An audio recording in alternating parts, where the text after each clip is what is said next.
Kassi, I would like to explore... Did you do something new with the place? I feel like that's a new painting. Personally, a little depressing for my taste, Kassi, but like I just figured it out. That thing over there on the shelf, I Kassi? don't remember that being there. Kassi, stop. I know what you're trying to do, and it's not going to work. Now continuing, as I was saying, I want to explore the relationship with your father. No. I would preferably favor if you did not interrupt me. Sorry. It's okay. As I was saying, I would like to talk about your relationship with your previous living situation with your father. Respectfully, I don't want to talk about him. Kassi, it is our 4th session, and you have actively avoided the topic of your father. What you went through in that house was unimaginable. No one is denying that. But this is only a period in your journey to recovery. But the only person who can start that journey is you. So, we don't have to talk. We can just sit here for the rest of the hour like normal. But you have someone who wants to help you. So it's whenever you decide that you're ready.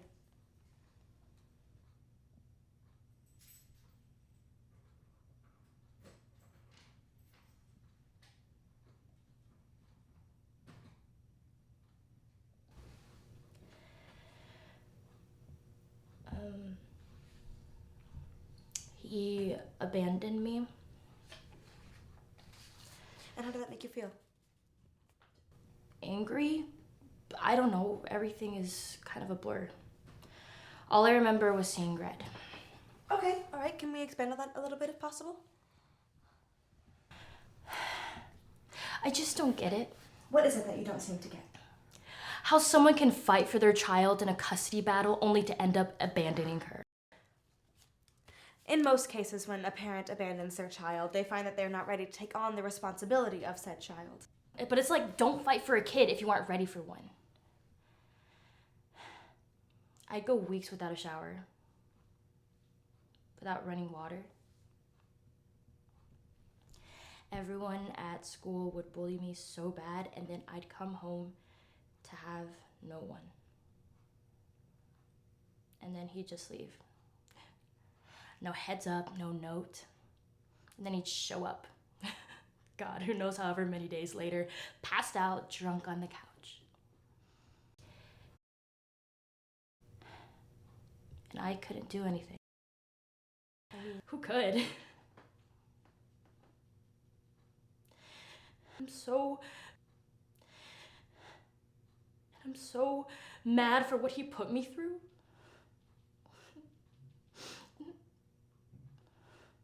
I want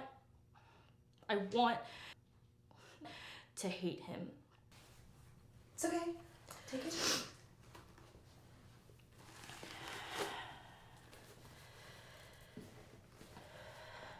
Okay, let's backtrack and reiterate. Why is it that you want to have those intense feelings? I don't know. I guess wish he gets what he deserves. But like, that was my dad.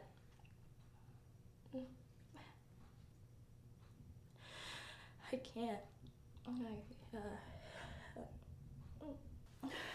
Before his addiction, how was your relationship? I was my best friend. For as long as I can remember, it was just him and I thought that maybe that would be it. But it's not. It seems like you hold this guilt and blame yourself for no longer having that relationship with your father. I mean, who wouldn't? I am the one who called CPS. It just kept happening, and I started to question if I'm the issue. It's kind of like, am I that much of a problem that you can't be sober around me? Well, I can tell you right now that you are not the source of your parents' addictions. There is a wound so deep that inflicted their habits. There's a wound so deep that inflicted their habits. How do you feel now about everything? hard to describe, but it's just sort of numbness where everything just feels and looks gray. I just start questioning and sort of thinking, why? Why did he leave me? Could he not love me anymore? What was so special about alcohol that you have to leave your only child? He saw how Sandra was. He knew how much that ruined our families. So why? Why did he do it too? Neither of us will know why he did what he did until he chooses to get help and battle his own inner demons. You are so loved, Kassi, even if you don't see it. But it's about picking the right people who will give you that adoration. Your mom, in particular. Oh my God, no. Get you in her. Now we're talking about her? So much work over the past few years, and she's stayed sober for 3. Trusted you. I opened up to you. She cares so much for you, Kassi. All she wants is for you to find inner peace and help heal mentally and emotionally. Of course. Of course. I mean, you are Sandra's therapist, so you see this potential in her. You see her now growing and blossoming into this woman that loves her child, and all she wants to do is protect her from the world. But the Sandra I see is a woman who would so coked out she would forget to pick her own child up from school. The Sandra I see went from hiding her addiction to blatantly inviting her drug dealer over and doing meth on our living room table. The Sandra I see couldn't even bother showing up to court to even fight for me. The Sandra I know helped break my family, and you want to sit there and tell me how much she loves me? Honestly, I don't give a fuck. She put me through hell so she can start snorting it up again. I don't care. I'll be 18 soon, and I'll finally be free. No longer jumping from addict to addict, and I can just be alone.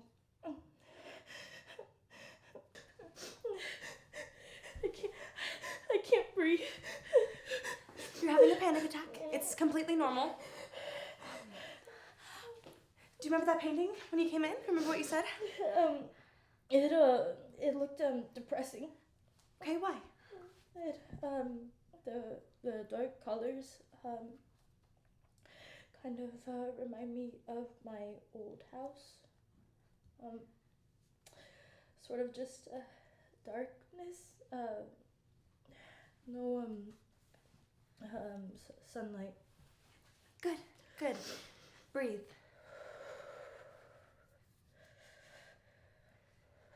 Better?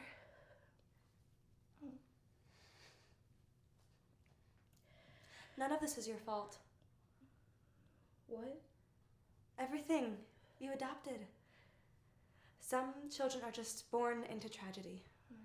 Unfortunately, you happen to be one of those children. But it doesn't mean you have to stay there forever.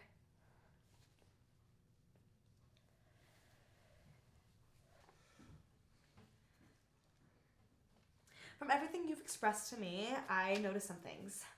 For instance, you're scratching at the arm. Whenever you find yourself in a conversation that is out of your comfort zone, you use that as a coping mechanism. Something I assumed you've picked up from your anxiety, which also corresponds to your anxiety attacks. The loss of sleep can also be a result of your post-traumatic stress disorder, which makes sense of the loss of memory. Our brains do this as a result in blocking out trauma to protect ourselves. So what you're saying is I'm fucked up. That is not what I'm saying. In my analysis, I believe you have severe anxiety, depression, and PTSD. I'll write up a list of prescriptions to send to your doctor if your mother approves of them, of course. You don't need my mother's approval because I don't want them. I think starting off with something small might help to put you on the right track to recovery. I can't take drugs. I can't end up like her. These prescriptions are much different than what your mother was harming herself with. I can't. I don't want to inherit my parents' addictions. I just want to be normal. We all heal and deal with shit at our own paces. But with the people who actually put in work to make a better future for themselves, despite their pasts, will always be 2 steps ahead of the people who don't. I understand how difficult it is to trust your mother and people again. However, it is my job to guide you on what bridges to burn and what bridges to build. And the bridge with your mother is going to take years to complete. But I believe that it is a bridge worth building. Your mother has been picking up your broken pieces and piecing you back together, all while piecing herself. But everything takes time and patience, so you don't have to trust her immediately, but let her in every once in a while.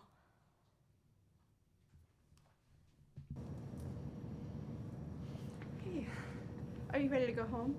I think I am. Okay. Thank you. No, thank you. Mom, whenever Kassi's ready, here's a list of prescriptions to give to your pharmacist. It's filled with all of the things that she might need. I'm ready. Are you sure, honey? You don't need to rush into anything. I'm not.